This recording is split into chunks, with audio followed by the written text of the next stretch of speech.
Hello, everyone.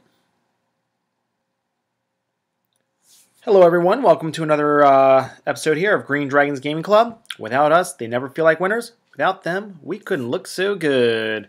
So today we're doing another 9th Age game, and before I go into the game, again, we're over here. We're in southeast Pennsylvania, and if you're in the area, the northeast Maryland, northern Delaware, Philadelphia, anywhere, Lancaster, please reach out to us. We want to meet you, try to get a game in with you. And I also want to turn around and give a shout out real quick to the Wargaming from the Balcony, which is another YouTube site. And basically, there's Mountain Mayhem going off in West Virginia in October. They did invite us down. Unfortunately, a lot of us have families. So falls on the weekend right before Halloween, which is the 29th, 30th. But again, if you're listening to this, please know about that. And we're actually going to go down to Durham, North Carolina in December, and we're really looking forward to that. Grail of Thrones. Yeah, the Grail of Thrones up at the Atomic something. Yeah, if you turn around and look it up on the website. So again, if you're going to be at that, please introduce yourself to us. Really, would love to meet you. So with that said and done, let's go ahead and get over to the game. So today we have a Dread Elves versus Dwarven Holds. Again, playing Ryan with his Dread Elf. We're actually trying to prepare for this tournament now, as well as playing a campaign, but this is not a campaign game. So yeah, this is kind of an experiment, trying out lists as well as trying out the players packet for the tournament. It has like very specific scenarios, and this tournament's doing something cool, which is called the Monstrous Exception. Every army has access to a bunch of different monsters from other armies. And it's not just monsters, it includes like monstrous infantry, monstrous cavalry, war beasts, even things that you can mount your heroes and lords on. So I did bring something different to the table today, along with a list I'm trying out, and we're trying out the scenario from the player packet. All right, so here are our lists. So what you have here are the Dread Elves. You've got, well, Ryan, go ahead. Explain your list. Sure. So I'm trying out level 4 out of Heavens. I know a lot of people are doing the 2 level 2s. I wanted to try out just having a little bit more of an edge in magic. And she's also my general, since she has the highest leadership in the army. I'm going very character light. Heavens is pretty good lore. I think it's been working out for the most part. It's won me a tournament. It's well-rounded. You have some damage stuff, but you also have a lot of buffs and debuffs in it. One thing you should take, and sorry because it's not listed here, so looking at his character, is the Ring of Shadows, is that an enchanted item or a talisman? It's an enchanted item. Never mind then. Okay, I was going to say the ruby ring. That'd be one thing that'd fit really, really well in your army. Yeah, I would like that, but I like the Ring of Shadows. The unit that she's in, which she'll go in with the Dread Legionnaires, it makes you -1 weapon skill, and it gives them soft cover all the time, and if they're in any type of cover, it gives them hard cover. So it helps with shooting, and weapon skill 4 Elves, now if an elite unit's fighting them, the elite unit needs 4s to hit them, so it makes them a little bit more durable. Then I take a Cult Priest of Nob. This is pretty like normal kit out on a Mana Core, Cloak of Midnight with the Executioner's Blade, and she's my BSB. I like having the 18-inch bubble with the BSB. My army is pretty high leadership, so I don't like absolutely need leadership 10. I just need the reroll most of the time. Then I got 40 Dread Legionnaires with spears, heavy armor, full command, icon of the Relentless Company. Leadership 10 or leadership 9? Exalted Oracle's leadership 9. So this is my obvious Anvil unit. It's a nice point sink, but it's not a Death Star. They're there to hold units up. They can take on pretty much any unit that's not an elite unit, though, and win that combat most of the time. And they've got decent movement, nice scoring unit. 2 units of 5 Dark Raiders, crossbows and shields, normal chaff. I like Executioners a lot. I gave them a banner. There are different objectives here where you don't have to, it doesn't have to be a scoring unit capturing like an objective necessarily. It could be like a table corner. It could just be in your opponent's deployment zone. So if they don't have anything to do, they can do that. Otherwise, they're there to character hunt. 2 Raptor Chariots, Altar of Yema, and then I take 10 Dread Knights full command with the Flaming Standard, especially being in a monster-heavy tournament. probably going to be seeing Hydras and Abominations and Trolls and all sorts of things. So give them flaming attacks. Kraken, and then I'm trying out a Help Hit Abomination. One, because the Kraken then is not alone, another monster, but two, it does have regen, so it's fairly durable. It's going to receive a lot of attention. Random movement's fantastic because you can't react to it. And then I give it the Toxic upgrade. That way, even if you slam Knights into it, every wound that you do to it, you're getting D3 Toxic attacks in return. Okay, so when I turn around and look at that list, the Ring of Shadows, knowing that it's going to lower even my weapon skill 5 to weapon skill 4s, so I'm going to end up needing 4s to hit. One thing I always personally do is I always forget about my unit champion being weapon skill 6 in this game because of the +1, and that's one of the change with Ninth Age. We got to remember our champs more. Yeah, we do. Yes, we do. Spears. I am really loving Spears right now, because I'm an Equitane player. I've played Bretonnia now for 20 years. And to have that lethal strike against cavalry, chariots, and monstrous cavalry. And flying units. And flying. To me, that's huge. It's great. His fast cast is fast cav.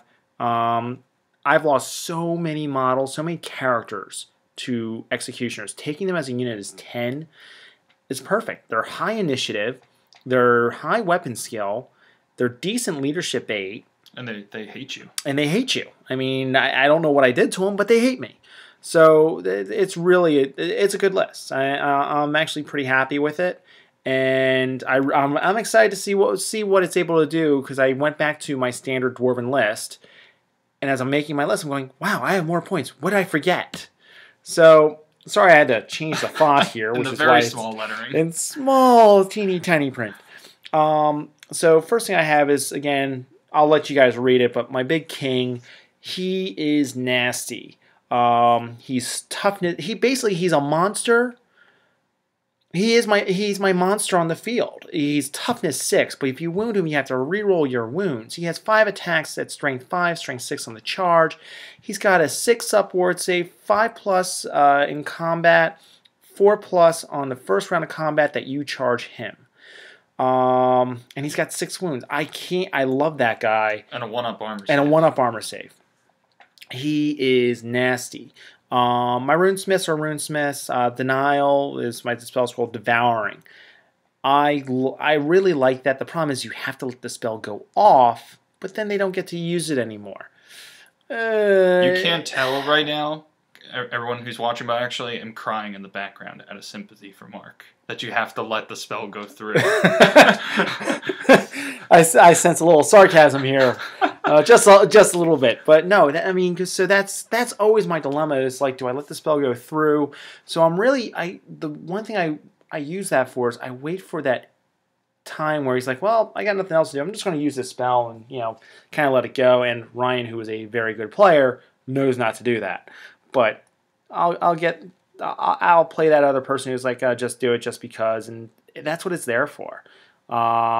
And my Thane is my he's got a 1-up armor save. He's got a standard shield wall bonus, so 6+ ward save, 5-up on first round of combat, and everything else you can see. Any questions? The Banner of Dismay, my Deep Watch. The reason I put that in there is I want to move them up.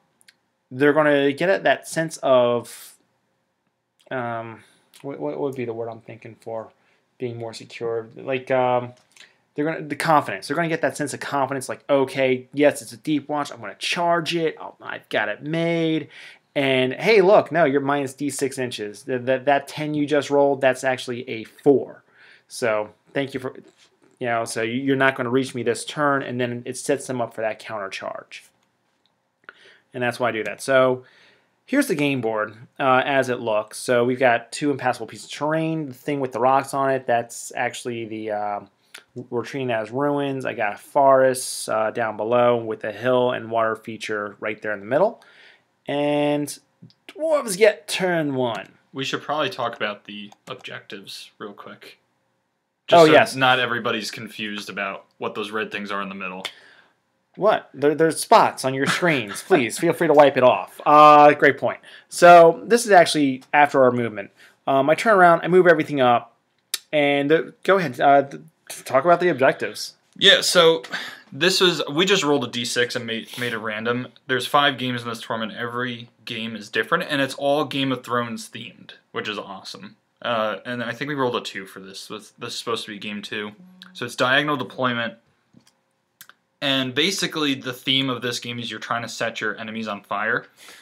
All the 5 tokens in the middle are like these little fire tokens. At the end of the game, if your unit is holding onto the token, you get an extra 100 victory points. So you could pick up a few hundred extra points by picking them up. However, every turn that any unit has it, at the beginning of the turn, you take d6 strength 4 hits for every single token you have. So it stacks. At the end of the game, you can, instead of taking an extra 100 victory points, you can drop it, and everything, your units, your enemy's units, within 6 inches takes 2d6 strength 5 hits. So it's a really interesting kind of scenario. So we were looking forward to seeing how this would work out. Yeah, we really, really were. And so right now, I had moved up. I moved my Deep Watch up. I did move my warriors at the bottom left with the great weapons up. And by the way, if you notice, there's paint. I will not play another army until this army's painted. I have paint on a good chunk of these models now. They're not close to being done, but there's paint. I moved everything else up a little bit. So I've got a cannon back behind the forest. Again, I ignore cover. I've got an organ gun in the forest. My flame cannon's over behind my Deep Watch. And I shot my cannon. I shot my cannon at the Kraken. I hit, and I rolled a 1 to wound. Yep. All right. The reason I make sure I'm talking about this is there's some talk regarding issues with war machines. I myself, I don't see an issue, and I usually don't play war machines. I remember playing Bretonia when they didn't have any war machines, okay, before the Trebuchet. And I didn't have issues with war machines then. I still don't have issues with war machines in the current rendition that we're playing in. They're there. I actually think they're toned down from what they used to be, because it used to be D6 wounds. Well, cannons are for sure toned down. Yeah, cannons are really toned down, where I think monsters are getting toned up. So I really don't have issues with them. But I also only bring 1 cannon and the organ gun. I think my opponent, and Ryan, stop me if I'm wrong, you have more issues with my organ gun and my flame cannon than the cannon. Because here's the thing. Cannons are meant to take down monsters. If they don't effectively do that, why would you ever bring cannon to the game? That's really the question. The flame cannon has limited range, and it's very good at taking out infantry. So it's an easy counter if you either get to it quickly or you stay out of its range. The organ gun, though, it's good against everything. Infantry, monsters, cavalry, and it has good range. So if, there was any complaints about war machines, the organ gun could probably be toned down a little bit. But yeah, I don't think war machines are out of control. If anything, there's just too much shooting in the game with too many units having throwing weapons or different things like that. They could scale that back a little bit, maybe. Yeah, like some less options, but at the same time, even still, the shooting itself, I don't think overpowers the game itself and keeps the game going. But that's our soapbox for the day. Moving on. My organ gun kills. I forgot to take a picture. I think I killed 2 or 3 knights. My handgunners killed a knight. So regardless, I think there was 1 or 2 knights left in the back rank there at the end of turn 1. Yeah, I think you killed 3 knights. I did give them the ward save, but yeah, he put a 5+ ward save on there. Organ gun simply moved because there was nothing for it to shoot at. You mean the flame cannon? Flame cannon, yeah. Flame cannon moved. Thank you. Okay, so turn 1. So I know it says turn 2. It is actually turn 1. So Dread Elves, he moves up as so. And Ryan, go ahead. What was your train of thought? So, pretty much just moving up, trying to get into position. Was this before movement? I feel like this was before movement. Yes. There we go. Okay, I was going to say I did move stuff. And I forgot to say I killed one of the riders with the throwing weapons. Okay, there we go. All right, so yeah, I moved up fairly aggressively. The Hydra in the middle, that's actually the Abomination. Yes. So, starting on the right, my Dark Raiders, top right, moved around. They can't get to the war machines now, but possibly next turn they can. He has nothing really like to shoot with me over there unless he wants to waste shots with like his war machines. They could possibly pick up a token or something at the end of the game. I charged with the Dread Knights. I charged with actually both my Chariot and my Dread Knights. I needed 11 with the Chariot, 10 with the Dread Knights. The Knights got in. I'm thinking I should kill like 4 Dwarves on average, and that would make him like roll Leadership 5. With a reroll, there's a good chance I could break him, and then I have the overrun set up into that Organ Gun and neutralize some of his shooting. Kraken moves up onto the hill. The Chariot's still behind the hill. I didn't have enough movement to move it up on the hill yet, but at least it's safe from the war machines and still given that ward save bubble. Abomination stumbles forward. BSB comes up to charge the Flame Cannon the following turn, and then I had to chaff up the Deep Watch just so to protect the mana core. I move my Spearman and my Chariot back because I don't want that Deep Watch getting into them yet. And the Executioners are coming up on the flank to either go after characters or just deal with those warriors and maybe get some objectives later. So that was about it. And I think nothing happened with magic. I think I tried to get one spell off. I rolled low for like spell dice, and then I failed to go off. And I really have very little shooting in this list for Dread Elf Army. So I don't think I did anything with shooting, really. You maybe killed 1 or 2 models the entire game. Yeah. All right. That's a bad picture. So, over here, here's that combat that he was talking about. And Magic, you got shut down in the Magic phase. That's what I was saying. Yeah, I failed to get a spell off. Yeah. The one spell I rolled. So, over here, he did 2 wounds. He charged in, he did 2 wounds. I killed his 1 knight. And he's like, what the F? So I'm pretty happy about it, and I actually didn't have any buffs up at that point. Nope. No, I had no buffs. Yep. Just dismal rolling. So I'm down by 2, so I need like or 3 because you had a charge. I'm down by 3. I need a 7.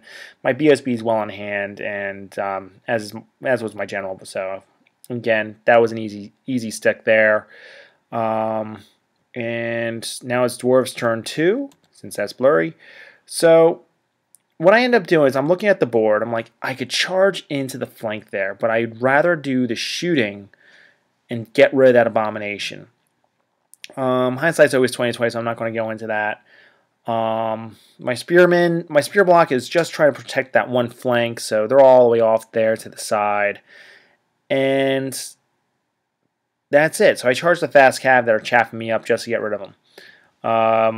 And there's that, the picture at the end of the movement phase.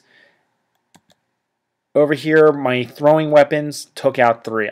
The more I play with those 10 vanguarding guys with throwing weapons, the more I'm happier with them. Yeah, I do not like throwing weapons. And even needing 6s to hit, he still killed 3. Yeah. Over here, now, that wasn't the cannon. That was the Marksman. That was the marksman. So, and by the way, so the marksman's turned around and shot at the Kraken. And the cannon did shoot again this turn as well, and it rolled a misfire. Yep. Couldn't shoot this turn or next. The marksman. So there's 12 marksmen and a character that has a strength 6 weapon, and it only does 1 wound. Again, the arguments for cannons being OP, I think, is right out the window, and here's a perfect reason why. Because let's be honest, if the Kraken reaches me, it's going to eat that entire unit.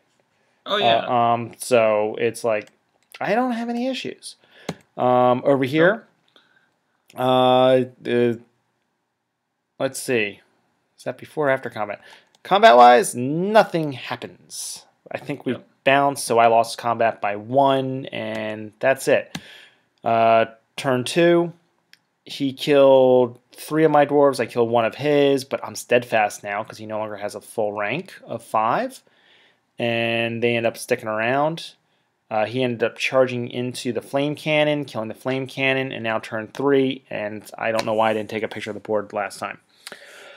So, sorry to kind of blow through your turn. I just didn't take an overall picture. Yep. I mean, nothing happened in shooting, which pretty much all game nothing happened shooting, and nothing happened to magic, which pretty much nothing happened to magic all game. So, well, not for me. It did. For me, I've got the -1 to hit and the reroll armor saves going around. But one thing I do want to note: if you look at his executioners are facing the impassable piece of terrain. He tried to charge the flank. I killed the fast cab. I ran up 3 inches. He still had line of sight to me. Although looking at the picture, I don't recall checking it, but it's so here's the thing: is he charged? Well, this was after you moving. Oh yeah, this is after me moving. So he charged me, and he rolled a 10. He rolled high. Mm-hmm. Thing is, the Banner of Dismay, I rolled a 6.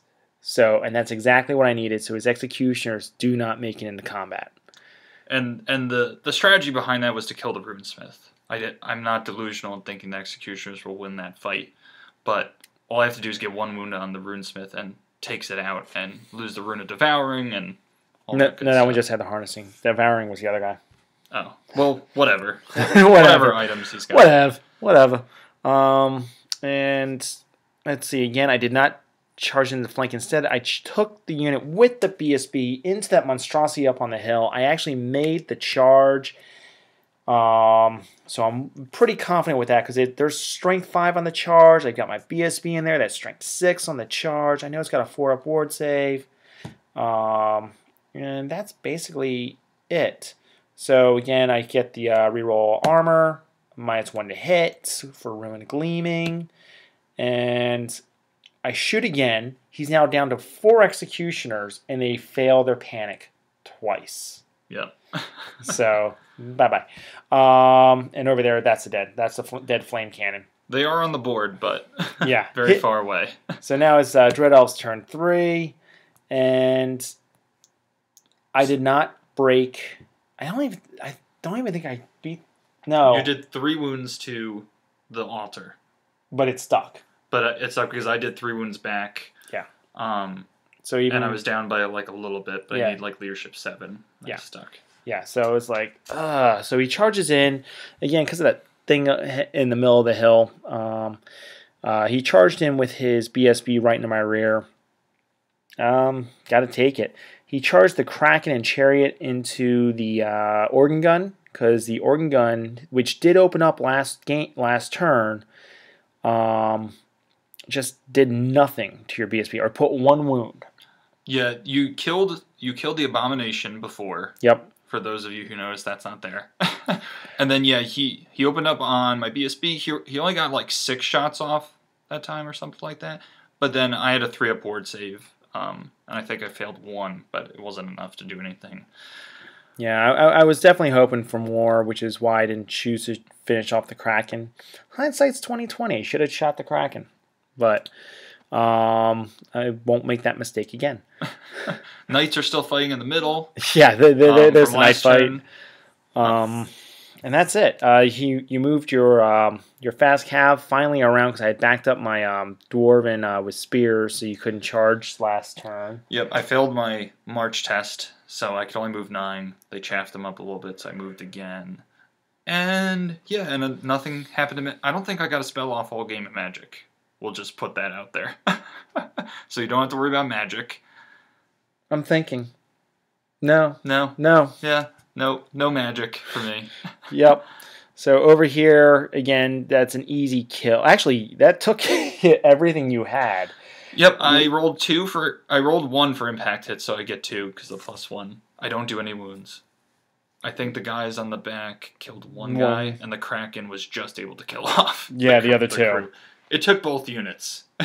Yeah, that was definitely a combined effort. Over here, the Altar of Vima has, with the Medusa, an automatic hit. It's got a stare. Oh, death stare. Her death stare. I hate automatic hits. I mean, for me, it makes sense for stomps. It makes sense for impact hits, but there's so many, like the grinds and things like that. It's so many automatic hits. So it just automatically hits my BSB, does a wound. This turn, automatically hits my BSB, does a wound. I'm going. My head is in my hand. I know you can't see it, but my head's in my hand. Meanwhile, his BSB, you killed off. I saw a rank of 5 with 2 to spare. Yeah. at the end of this combat, so I stuck around. Yeah. I just needed the combat res so that chariot wasn't fleeing. And that was that. So now it's Dwarves turn 4. There's a very old Bugman. And that's a very bad picture. I don't know why it's in there. So now it's Dwarves turn 4. I charge in. He did back up his Spearman, but I Swift Stride with my General. I rolled a 9, I think, to make that. You needed a 9. I needed a 9, and that was just it. The Kraken's facing the way it is, and the Spearmen move up to take one of the red tokens. And that's how the board looks. So over here, if you notice, there's no longer a Kraken. I finally shot the thing. I killed it. I hit it with a cannon. Yep, the cannon killed it. Cannon killed it. And I don't think they had anything to shoot at. But no, they shot at the Kraken too and actually wounded it too. Oh, yeah, that's right. I ended up putting 2 wounds on it, and then then I hit it with a cannon. So the cannon did do something. It just didn't do anything for any of the other turns so far. I did get 2 buff spells of the -1 to hit, -1 to wound for resilience and gleaming. Yep. And my armor, I got that up over there. I couldn't stop any spells. No, you stopped one. The -1 to wound on them. You stopped the resilience on them. So close combat, he killed 3 of mine. I killed 7, 8, 9 of yours and put 1 wound, 2 wounds on your mage. Or 1 wound, because 1 wound. So that's with him even having a 5-up ward save. Because I charge in, they're normally strength 4. They're +1 strength for Thunderous Charge. And then they have a Runesmith. So it's a -3 to the armor save. So that killed the armor, so all he was getting was that ward save. After that round of combat, he ends up breaking. I pursue. You ran 7. I ran 8. Yep. So they're caught and destroyed. Over here, he eats and absolutely devours my my Forge Wardens up on the hill. So now it's Red Elves turn 4. So here's how it looks. This is actually after him charging stuff too. Dread Knight's still fighting in the middle, by the way. Still can't break that unit. I sense a little bitterness on my opponent's part. So he charged in his BSB into my flank there. I actually took this picture at the end of your turn. Yep. And he charged into the unit of the warriors in the flank. I even told him this was a mistake. And even though it ends up working out for him in this case, I still think it was a mistake. I agree. I think at this point, I knew the game was pretty much done, and I needed to try to grab some points up. So, let's see. He ends up charging my cannon on the right flank with his fast cavalry. He charges there, and he moves up the altar up on the hill. And that's it. That's how the board is looking. So the reason why that's a mistake is I challenged out with my unit champion. He does his 4 wounds, do the overkills, and then I'm steadfast. I'm a dwarf. I'm leadership 9. So I'm even with you causing fear. So I'm leadership 8. I'm steadfast, I stick, and then I turn around and I reform. So now he actually has to perform very well the following turn in order to not lose that model, because it only has 3 wounds left on it. Mm-hmm. Okay, so that was that. The combat in the middle ends up being a big whiffing contest, and that's it. And I killed 1 crew member of the cannon. Yep. Cannon's still there. Yep. There's that picture, and I killed 1 back. Yep. And that's that. There's that. So now it's Dwarves turn 5. I charge him with the marksman. The reason I charge him with the marksman and not the spearman is I didn't want to lose them. I looked at that chariot, and that chariot was like I could just picture some raptor just like drooling to try to get into the dwarves and eat them. And that's exactly what you would have done. Mm-hmm. And I had no reason why not. I was thinking about doing a multi-charge, but I wanted to turn around. I wanted to force the knights, break them, and have them flee towards away from towards the altar of Yima. And that's it. That's all I've got. I moved up. The Deep Watch was coming back, and I reformed, did a quick reform, and moved the spears going the other way. Meanwhile, if you notice, there are not as many spearmen as there used to be because that thing that's on fire is killing my own men. I lost 4. And that's it. So the combat down below, I lost 4 or 5 in that combat. No, I lost 4 in that combat. It was enough that you didn't have a rank. Yep. And I lost 5 in that combat, but I swung back with 4 of them, and I think I did 1 wound. And which I don't even think. I didn't even do that. Just completely whiffed. Yeah, I just completely whiffed. I did nothing. I thought you saved, but I did absolutely nothing. Probably should have done at least 1 wound. Yeah, exactly. And so I broke from combat, and it's frenzied. It has to pursue. So it pursues over here in this combat. I killed another 2 knights. So this is exactly what I want. I didn't want to overkill the knights. I just wanted to kill just enough. So I killed 2. He lost combat. I think the BSB was out of range at that point. No, it was in range. But I needed like a 4 or a 5 though, and I failed. That wasn't like bad luck particularly at this point. But when I rolled the flee, I rolled an 11, and he rolled an 11 to catch him. Yep.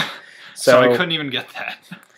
So there go the Greybeards first, and they're the ones that actually rolled the 11, and then I also followed up with the marksman because again I don't want that chariot to touch me.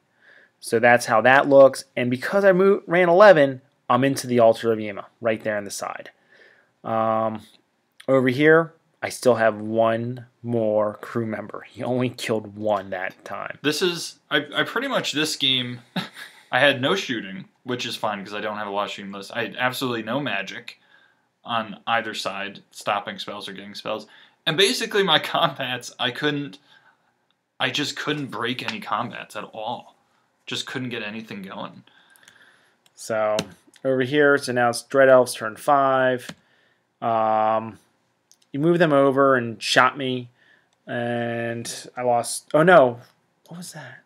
I did actually shoot them. You did actually shoot me. There's my little bit of shooting. Yeah, lost 2 dwarves there. Over here, did 1 wound to my runic smith. Yep. And nothing else. And I lose by 1, and I'm leadership 8 with a reroll, and I fail. So they pursue and run that thing down. And with Swift Stride, I still get run down.